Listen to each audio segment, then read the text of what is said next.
नमस्कार। मैं बिशंबर प्रसाद ज्योतिषी, कांग्रेस मैदान रोड, कदम कुआं, पटना 3 में पिछले 45 साल से ज्योतिष कार्य में संलग्न हूँ। आज मैं अपने पिछले वीडियो में संतान सुख की प्राप्ति में जो बचा लग्न का फल रह गया था उसको मैं आज पूरा करने के लिए उपस्थित हुआ हूँ। लेकिन इसके पहले मैं ज्योतिष शास्त्र के बारे में कुछ जानकारी देना चाहता हूँ। ज्योतिष शास्त्र में 2 खंड बहुत महत्वपूर्ण हैं। पहला फलित, दूसरा गणित। गणित जो भाग है वो थोड़ा क्लिष्ट है, इसलिए लोग उससे भागते हैं। लेकिन बगैर गणित की जानकारी का एक्यूरेट सही समय की भविष्यवाणी करना थोड़ा मुश्किल होता है। इसके लिए गणित की जानकारी अति आवश्यक है। मैं एक कहानी आज आपके साथ शेयर कर रहा हूँ जिसमें आपको यह महसूस होगा कि ज्योतिष शास्त्र में गणित का कितना महत्व है। एक राज्य में एक ज्योतिषी थे, महान प्रकांड विद्वान। उनके घर में एक बच्चा पैदा लेता है और वो उनका कुंडली बनाते हैं।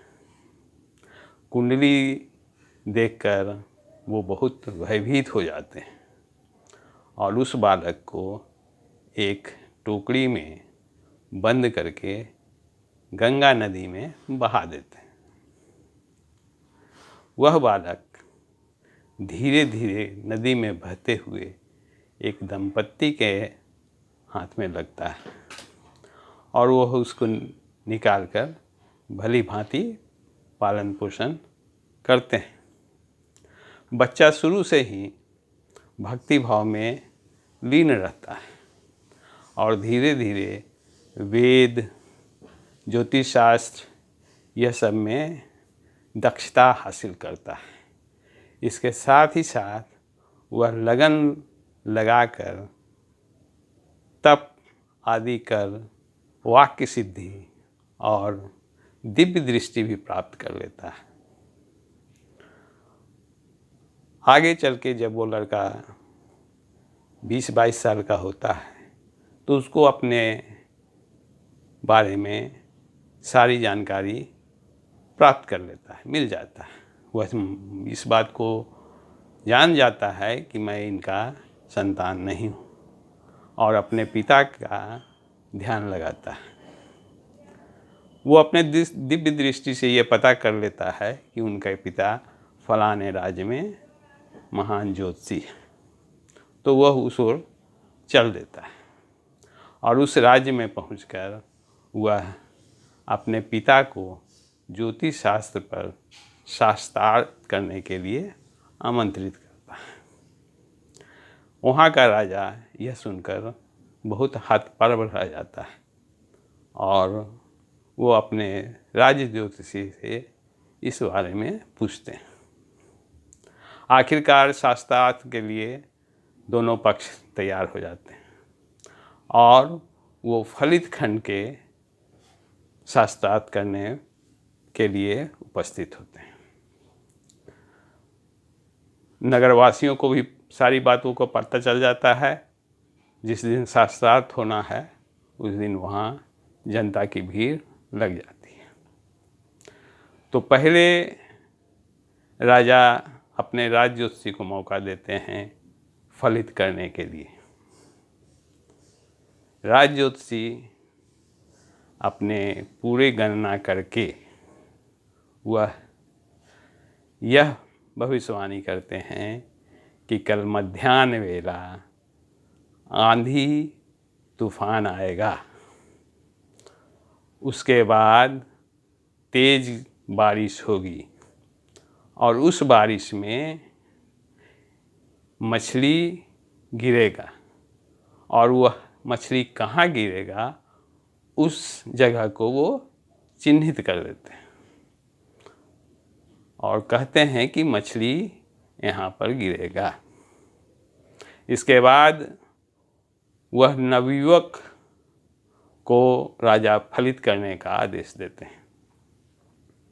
वह नवयुवक ज्योतिषी भी गणना करता है और वह गणना करके यह फलित करता है कि कल मध्याह्न वेला जोरों की आंधी आएगी, उसके बाद तेज़ बारिश होगी और मछली गिरेगा। लेकिन वह मछली एक दूसरे स्थान पर गिरेगा जिसको वो चिन्हित कर देता है। ठीक है भाई, दोनों का फल देखने के लिए कल फिर लोग उपस्थित होते हैं। 10, 11, 12 बजने के बाद तेज़ आंधी शुरू हो जाती है और उसके बाद बारिश भी होती है। बारिश में मछली गिरता भी है, लेकिन वो मछली वहाँ पर गिरता है जहाँ पर नवयुवक ज्योतिष ने चिन्ह लगाया था। इस प्रकार वह राज ज्योतिषी को हरा देता है। शर्त था कि जिसका फलित गलत होगा उसका सिर काट दिया जाएगा। तो राजा अचंभित रह जाते हैं और उनको विवशता होती है कि वह ये आदेश दें, और वो आदेश देते भी हैं। लेकिन वो नवयुवक ज्योतिषी इसका प्रतिरोध करता है और वह राज ज्योतिषी को बताता है कि आप गणना करने में पहले भी भूल किया था और आज भी भूल किया था। मेरे जन्म के समय जो आप कुंडली बनाए थे उसमें आपने देखा था गलती से कि मेरा जन्म मूल नक्षत्र के तीसरे चरण में हुआ, जो कुलनाशक होता है। इसलिए आपने हमको नदी में बहा दिया। लेकिन आपकी गणना सही नहीं थी।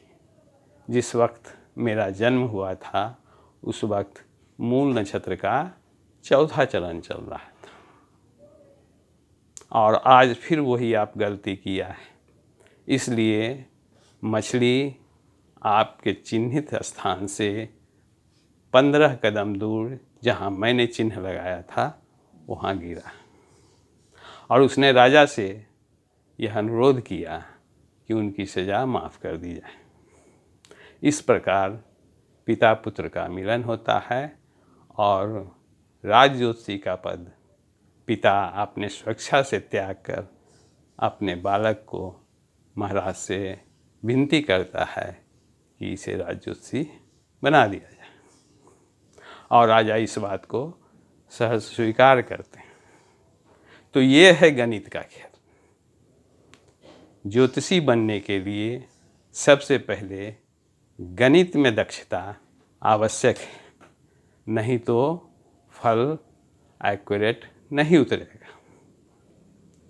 अब आइए मैं अपने पिछले वीडियो संतान सुख के प्राप्ति के लिए लग्नानुसार कन्या लग्न तक मैंने पिछले वीडियो में चर्चा किया था। आज मैं उससे आगे बढ़ता हूँ। संतान हर मनुष्य चाहता है, और हिंदू शास्त्र में लड़का का बहुत महत्व देता है, क्योंकि लड़की को दूसरे वंश में जाना पड़ता है। तो वंश वृद्धि के लिए हर दंपत्ति एक लड़का चाहता है, और लड़का के लिए कुंडली में पंचमेश नैसर्गिक शुभ ग्रह की प्रबलता और बलशाली होना आवश्यक है। तो आइए देखते हैं कि तुला लग्न में किन किन ग्रहों के सहयोग से संतान की प्राप्ति होगी। तुला लग्न की कुंडली में शनि पंचमेश होता है और बुध शुक्र योग कारक। तो इन तीनों ग्रह का बलवान होने से संतान की प्राप्ति होगी। अब शनि लग्न में अगर स्थित हो और शुक्र बुध 11वें भाव में या पंचम भाव में स्थित हो तो उस जातक का वंश वृद्धि होगा और उत्तम संतान का पैदा होगा। यही अगर शनि नीच का सप्तम में हो जाए या बुध शुक्र 6ठे 8वें 12वें भाव में बढ़ जाए तो संतान का अभाव होगा और उस जातक की वंश वृद्धि नहीं हो पाएगी। इसके बाद आता है वृश्चिक लगन। वृश्चिक लगन में मंगल, गुरु और चंद्रमा योग कारक। तो वृश्चिक लगन की कुंडली में अगर गुरु नवम भाव में उच्च का हो जाए और चंद्रमा लग्न से केंद्र में तथा बुध और शुक्र एकादश लगन में पंचम दसम भाव में स्थित हो तो वैसे जातक को कुल मणि रत्न का प्राप्ति होगा। वही बृहस्पति अगर कमज़ोर हो जाते हैं, नीच का हो जाते हैं, पापाक्रांत हो जाते हैं और शनि राहु की दृष्टि अगर पंचम पर होती है या पंचमेश पर होती है या चंद्रमा से पंचम भाव पर होती है तो वह जातक पुत्राभाव देखेगा, पुत्रियां हो सकती है। इसके बाद आता है धनु लगन। धनु लगन में मंगल पंचमेश होता है तो मंगल को बलवान होना चाहिए। मंगल लग्न से केंद्र में हो, मंगल तीसरे भाव में हो, मंगल भाग्य भाव में हो, मंगल दसम भाव में हो और गुरु की दृष्टि पंचम पर हो, गुरु लग्न से केंद्र में हो, चंद्र से केंद्र में हो, चंद्रमा की दृष्टि पंचम भाव पर हो तो वैसे जातक को कुल श्रेष्ठ पुत्र की प्राप्ति होगी। वहीं पर अगर मंगल निर्बल हो, लग्न से 6ठे 8वें 12वें में बैठ जाए, गुरु कमज़ोर हो तो संतान अभाव होगा। इसके बाद आता है मकर लगन। मकर लगन की कुंडली में वृषभ पंचम भाव का स्वामी होता है तो शुक्र का बलवान होना आवश्यक है।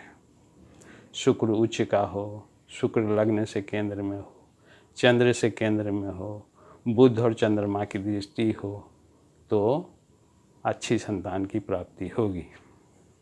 वहीं शुक्र अगर नीच का भाग्य भाव में बैठ जाए, 6ठे 8वें 12वें में बैठ जाए, बुध और शुक्र बलहीन हो तो वैसे जातक को संतान का अभाव हो।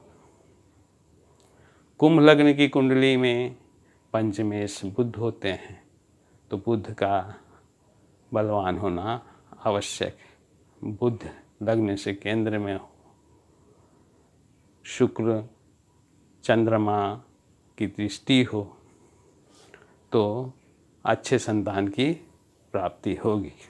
वहीं बुध अगर नीच का हो जाए, पापाक्रांत हो जाए, शनि राहु मंगल की दृष्टि पंचम पर हो जाए, पंचम भाव पापाक्रांत हो, चतुर्थ भाव में शनि राहु हो जाए, 6ठे भाव में मंगल हो जाए तो संतान का अभाव होगा और उस जातक की वंश वृद्धि रुक जाएगी। इसके बाद आता है मीन लगन। मीन लगन की कुंडली में चंद्रमा पंचम भाव का स्वामी होता है, गुरु योग कारक होते हैं तो अगर चंद्रमा बलवान हो, चंद्रमा वर्गोत्तम राशि में हो, चंद्रमा दसम भाव में हो, चंद्रमा स्वक्षेत्री पंचम भाव में हो, गुरु भाग्य भाव में हो तो वैसे जातक को उम्दा स्वस्थ बलवान संतान का प्राप्ति होगा।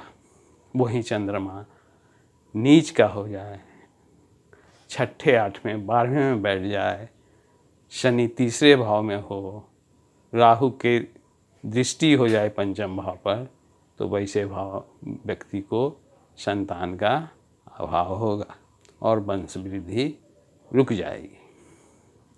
तो ये सारे तथ्य कुंडली में देखा जाता है और इन्हीं ग्रहों के स्थिति अभाव की बलवानी होने से ज्योतिषी लोग संतान प्राप्ति का बताते हैं।